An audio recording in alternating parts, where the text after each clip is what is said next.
여러분 안녕하십니까? 단디에라 TV의 김재철입니다. 어제 오후에도 정부에서 중요한 발표가 하나 있었습니다. 아주 중요한 발표죠. 우리가 알고 있는 포항 지진, 리히터 규모 5.4의 강진이었죠. 막 혼비백산에서 막 나가고 학생들이 여기저기 막 또 시내 길 가다가 벽돌 떨어지고 막 난리 났지 않습니까? 그 지진이 자연재해가 아니라 인재라고 정부 쪽에서 발표를 했습니다. 포항 지진 연구조사단이니까 우리 국내뿐만 아니라 해외 전문가가 다 같이 조사했는데 발표를 했습니다.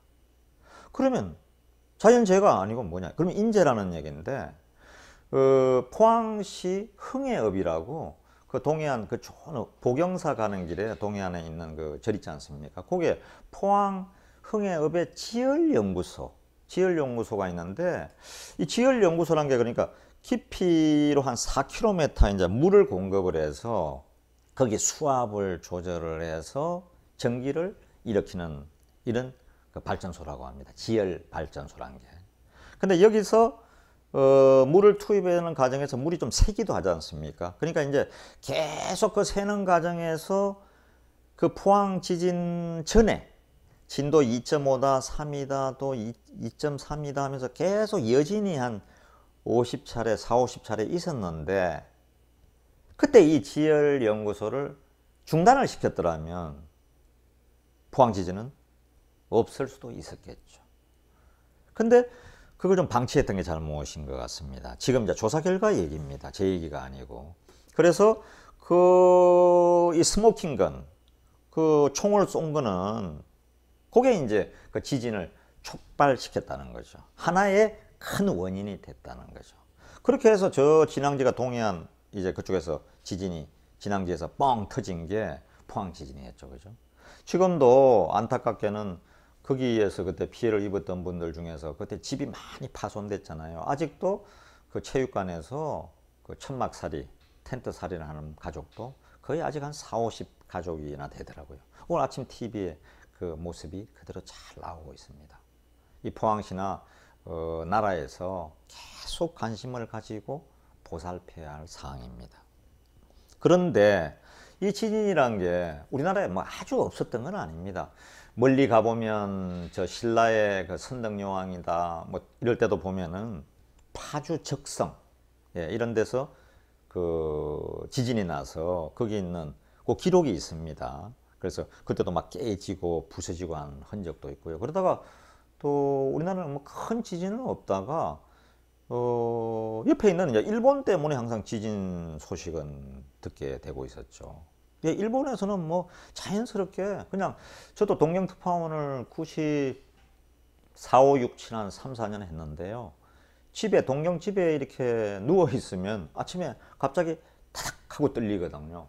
그러면 이제 아침에 뉴스 보면 뭐 진도 리히터 규모 3.5다, 3이다, 뭐 4.0이다 이렇게 나올 때가 많이 있죠. 그래가지고 이 철도나 신간생, 그 우리 고속열차가 이제 갑자기 좀 운행을 안 하는 때도 있고요. 일본은 뭐 지진에 아주 익숙한 나라입니다. 저도 그 95년에 그래가지고 95년 1월에 갑자기 고베 지진이 터졌다 그래서 TV 화면에 동경에서 나오는 거 보니까 고가도로가, 일본은 고가도로 도시거든요. 한 45도 기울었더라고요. 30도 이상. 그거 보고 이거 큰 뭐 지진이 모양이다 하고 바로 그 간사이 공항 쪽을 통해서 들어갔죠. 이미 간사이 공항 그때 폐쇄됐었고요. 그때 한 5,500명 죽었습니다. 제 기억에. 95년 1월에 고베 지진. 기억이 나는 것은 그 고베시 나가다구라는 데가 있는데 그거 가니까 우리 그 옛날에 제일교포 2세 3세 민단 사무실에 가니까 그게 이제 고무 공장하고 가방 공장하고 또 신발 공장 이런 거 하고 있더라고요. 아직도 일본에서 어디를 가든 가장 좀 어려운 지역에 집단적으로 거주한다. 그러면 그 우리 교포 2세, 3세 이런 분들이 가방 공장, 그다음에 뭐 자동차 그 수리 공장 이런 거 하면서 많이 살고 있습니다. 아주 한 60만 명 교포가 있지 않습니까?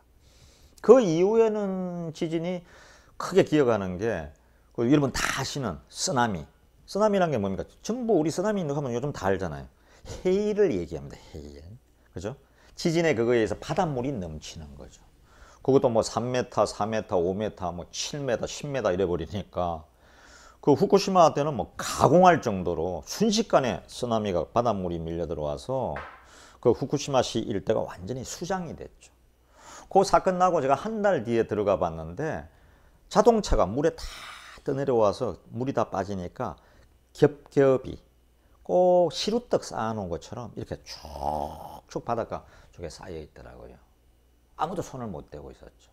그러다 또 후쿠시마 원전까지 그때 누출이 돼서 뭐 그때 고기를 우리나라가 기억나지 않습니까? 그 일대에서 일본 고기 당분간 생선 수입 금지시켜 놨죠. 예, 요즘이야 뭐 안전하다고 그러지만 예. 이 지진이란 건 이렇게 참 무서운 겁니다. 무서운 거. 그런데 우리나라에서 이제 요번에 이제 발표를 했는데 그때도 그 우리 포항 지진 때문에 또 경주의 문화재들이 약간 상하기도 했고 이런 피해들이 컸는데 아직도 그것 때문에 국민들 가슴에 이게 지진의 우리도 완전히 안전한 지역은 아니구나 해서 요즘 이제 경각심을 많이 갖고 있죠. 그리고 그 당시에 또 피해 입었던 분들이 천여 명이 이미 그 정부를 상대로 손해배상 청구를 시작을 했습니다. 한 1000명이.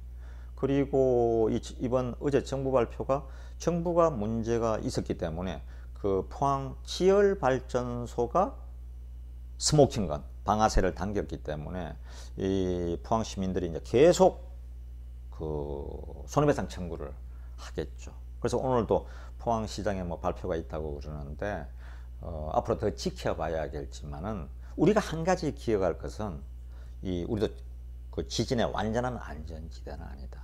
제가 일본에 특파원 생활, 동경 특파원 생활 한 3, 4년 하면서 느낀 게 그 고베나 그때 다 후쿠시마에 가봐도 이 지진이 참 그 일자 지진도 있고요. 옆으로 종횡의 지진이 있는데 고베 지진 때는 제가 보니까 17층짜리 건물이다. 그러면 말짱해요.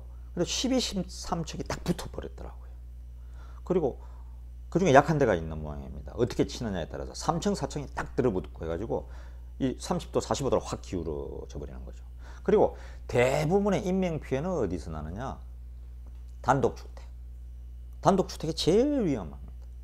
그러니까 아파트도 위험한데 왜 우리가 그런 생각을 하느냐? 그 아파트는 저층에 살수록 좋습니다.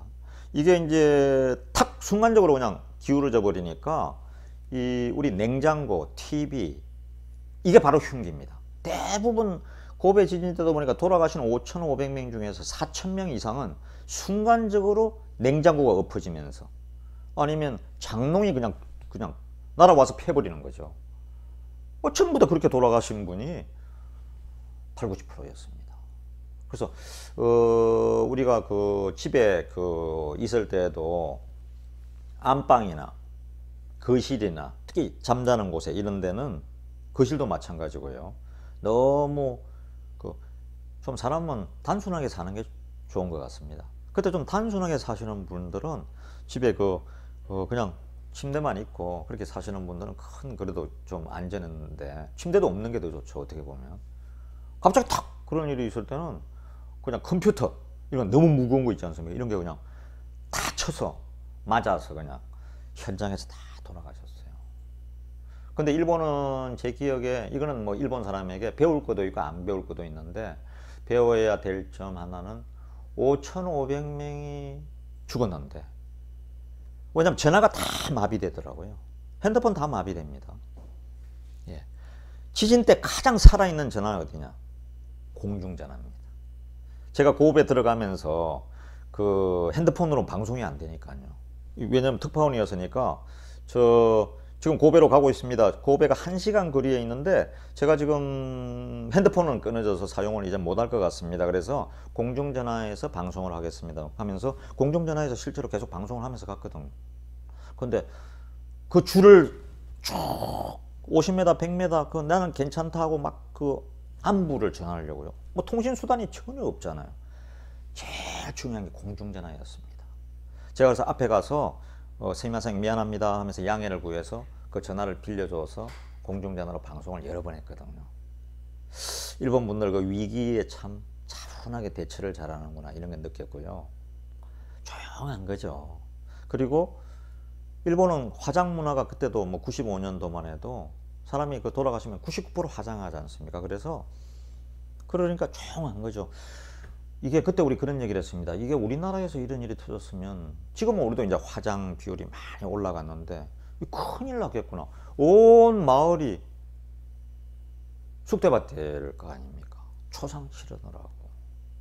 예. 참 이런 또 배울 점은 배워야 되고, 물론 뭐 독도 문제나 우리가 마음을 크게 다치게 하는 요즘 그 징용 배상 이런 거에서는 일본이 아직 고쳐야 될 점이 많죠. 자, 오늘 지진 얘기를 하다 보니까 이런저런 얘기했는데, 집안에 너무 무겁고 이게 사치하게 살면 그거 나중에 다 그게 흉기가 돼서 날아와서 인생이 끝나는 경우도 많은 것 같습니다. 어떻게 하든 이 지진도 우리 조심하고, 또 특히 이번에 정부에서 발표는 했지만 포항시의 대책, 정부의 대책, 특히 지금도 체육관에서 1년 반, 2017년 11월이었으니까 1년 반 동안 텐트 안에서 지금 지내는 가족이 40가족은 된다고 하지 않습니까? 우리 그런 분들 생각해봐야 되겠습니다. 단대합시다.